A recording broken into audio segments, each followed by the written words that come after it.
My name is Duncan Black, and I'm from Phil Fisher. This short video is about the promotion of crypto asset investments in the UK. I'll describe how there are two parallel systems, one run by the Financial Conduct Authority, and the other the Advertising Standards Authority. And it's the ASA which has been more proactive and effective in controlling the situation so far. In the UK, many financial products and services are regulated by the Financial Conduct Authority. This includes things like stocks and shares, but it also includes other less common kinds of financial investment.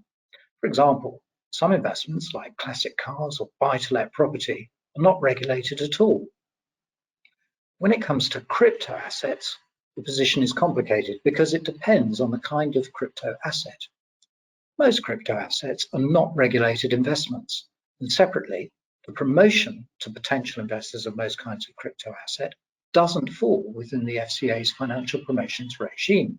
At the moment, only security tokens fall within the scope of the financial promotions regime. All other types of crypto asset are not regulated by the FCA's financial promotions regime, although the FCA has made clear in its policy statement PS 19/22 that it expects all authorized crypto asset market participants to communicate promotions for products and services, whether or not they are regulated products or services, in a clear, fair, and not misleading way.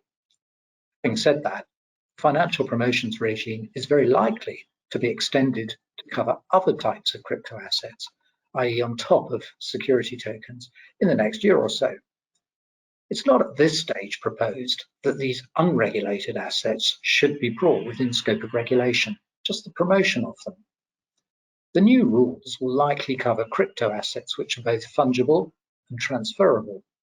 Tokens like these cause consumer protection worries because consumers may expect them to hold a stable value or rise in value, and they may expect that markets will be sufficiently deep and liquid to allow them to sell their holdings easily and quickly. The fact that this is generally not so gives rise to risk. The FCA also proposes to regard the new types of qualifying crypto asset as high-risk investments.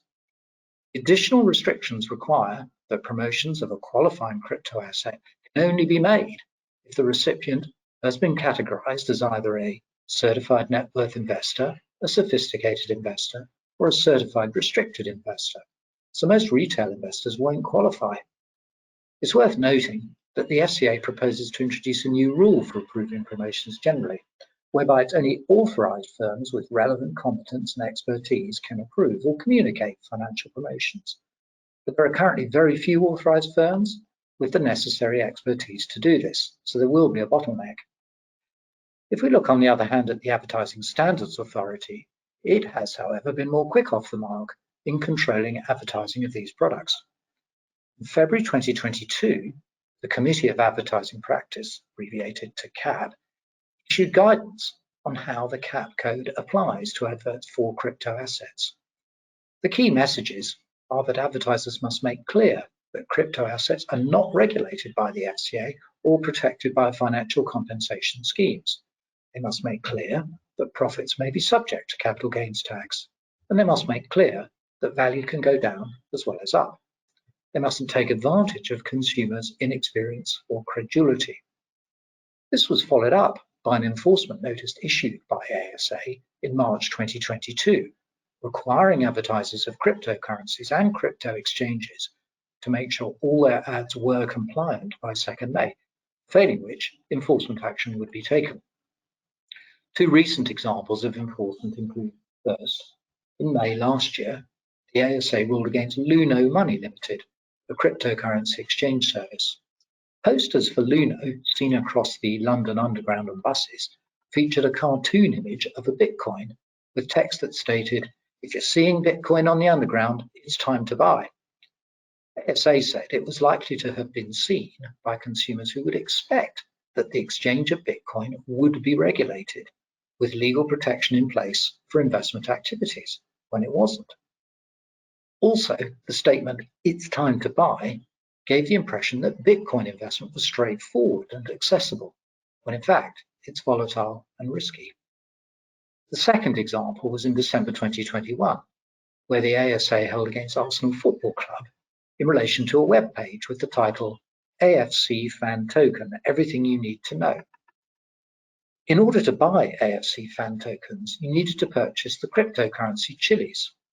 The ad warned, please remember that the future value of fan tokens is dependent on supply and demand and can therefore go up as well as down. Fans should be aware that they could lose some or all of their money invested. We advise you to spend only what you can afford and seek independent financial advice if required. Arsenal said that fan tokens were utility tokens meant to encourage fan participation, and therefore were materially different to cryptocurrencies, which were virtual currencies used as a means of payment. Arsenal said that because the ads didn't promote fan tokens as cryptocurrency investments or as a way to make money, in their view, there was no requirement for them to include information about the potential for capital gains tax to be paid on any profits. The ASA disagreed and ruled against Arsenal. So the conclusion is the current situation is that promoters need to follow ASA rules, but also need to get ready to follow the new, stricter FCA rules when those come in.